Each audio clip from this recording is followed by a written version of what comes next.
السلام علیکم ورحمۃ اللہ وبرکاتہ۔ الحمدللہ وکفا والصلاة والسلام علی عبادہ الذین اصطفیٰ، اما بعد۔ اصلاحی معاشرہ کے سلسلہ میں آج جو چیز آپ احباب کے سامنے ذکر کی جا رہی ہے وہ 6 اذکار جو غم، پریشانی، دکھ، تکلیف، بیماریوں اور گناہوں کے خلاف بہترین اور کارگر ہتھیار ہیں۔ شیخ عبد الرحمن بن سعدی رحمہ اللہ تعالی کہتے ہیں، میں کتاب و سنت کے مطالعہ کے بعد اس نتیجے پر پہنچا ہوں کہ جن اذکار کے پڑھنے پر زیادہ زور دیا گیا ہے اور وصیت کی گئی ہے وہ 6 اذکار ہیں۔ نمبر 1، رسول اللہ صلی اللہ علیہ وسلم پر درود بھیجنا، دن میں اس کا زیادہ اہتمام کرتے رہنا، حتیٰ کہ دن کے اختتام پر آپ بہت زیادہ درود پڑھنے والے ہوں۔ سیدنا ابو طلحہ رضی اللہ تعالی عنہ سے منقول ہے کہ رسول اللہ صلی اللہ علیہ وسلم ایک دن تشریف لائے جبکہ آپ صلی اللہ علیہ وسلم کے چہرہ انور پر سرور جھلک رہا تھا۔ ہم نے کہا، ہم آپ کے چہرہ اقدس پر خوشی کے آثار دیکھ رہے ہیں۔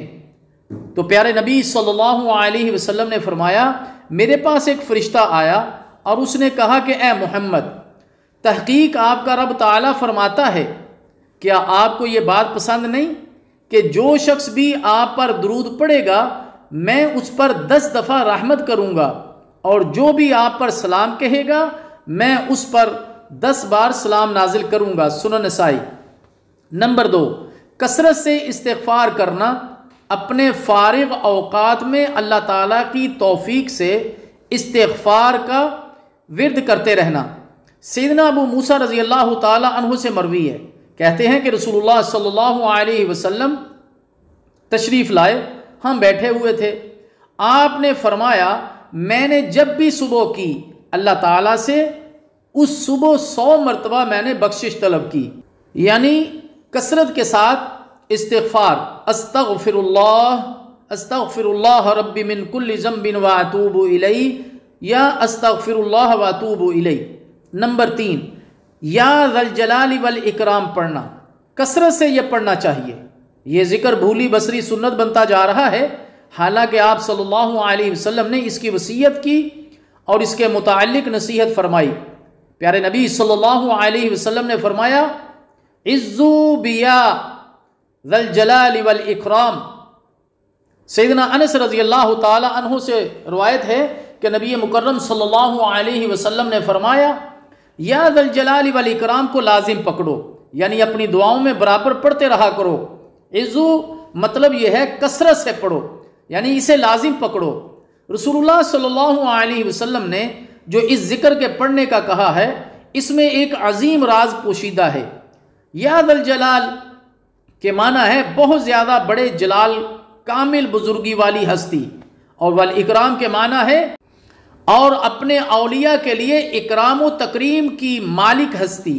اور اگر آپ غور و فکر فرمائیں تو معلوم ہوگا کہ آپ نے اس بلند و برتر ہستی کی تعریف بھی کی ہے اور اس سے مانگ بھی رہے ہیں۔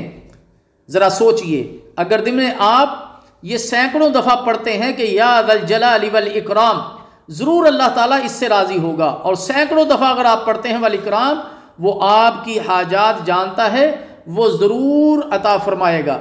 نمبر 4، لا حول ولا قوت الا باللہ۔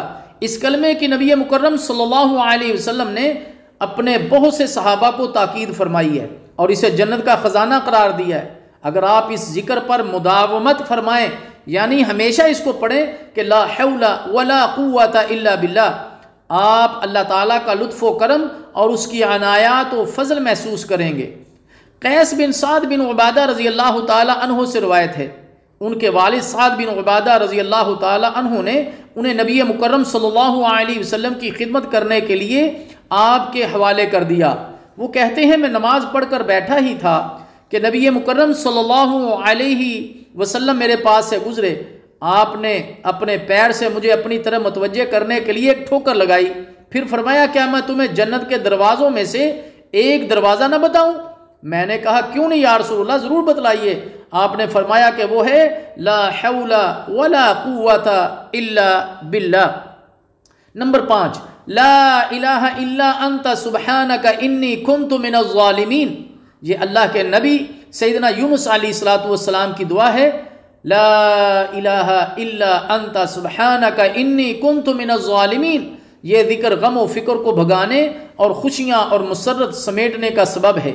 سیدنا سعد رضی اللہ تعالیٰ عنہ کہتے ہیں رسول اللہ صلی اللہ علیہ وسلم نے فرمایا، ذنون یعنی یونس علیہ السلام کی دعا جو انہوں نے مچھلی کے پیٹ میں رہنے کے دوران کی تھی وہ یہی تھی کہ لا الہ الا انت سبحانک انی کنت من الظالمین، تیرے سوا کوئی معبود نہیں، تو پاک ہے، یقیناً میں ظلم کرنے والوں سے ہو گیا ہوں۔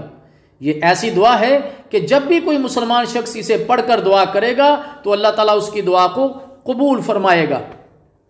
نمبر 6، سبحان اللہ والحمد للہ ولا الہ الا اللہ واللہ اکبر۔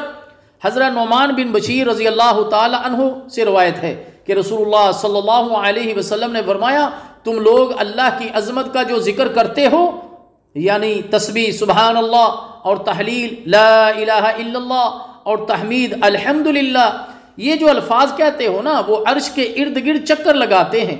ان کی ایسی بھنبھناہٹ ہوتی ہے جیسے شہد کی مکھیوں کی بھنبھناہٹ۔ وہ اپنے کہنے والے کا اللہ تعالیٰ کے دربار میں ذکر کرتے ہیں۔ کیا تم نہیں چاہتے کہ اللہ کے دربار میں تمہارا ذکر ہوتا رہے؟ ان اذکار سے فائدہ اور ثمرات سمیٹنے کے لیے میرے محترم دوستو، انہیں تدبر، غور و فکر، تکرار، بار بار پڑھنا، کثرت سے پڑھنا اور عاجزی کے ساتھ پڑھنا، جس قدر اللہ کا ذکر کریں گے اسی حساب سے اللہ تعالیٰ کی محبت کا حصول ممکن ہوگا۔ جس قدر دعا میں عاجزی انکساری ہوگی اسی لحاظ سے وہ اللہ تعالیٰ کے ہاں قبولیت کا درجہ پائے گا۔ اور کثرت سے دعا اور معوذتین یعنی قل اعوذ برب الفلق، قل اعوذ برب الناس اور اذکار کا ورد شیاطین کو بھگانے اور جسم سے حسد کے زہر کو ختم کرنے کے لیے نہایت ہی ضروری ہے۔ اللہ تعالیٰ جل شانہ سے دعا ہے کہ اللہ تعالیٰ ہمیں ان اذکار کو پڑھنے کی اور عمل کرنے کی توفیق عطا فرمائے۔ وصلی اللہ وسلم علی نبینا محمد وعلی آلہ واصحابہ اجمعین، والسلام علیکم ورحمۃ اللہ وبرکاتہ۔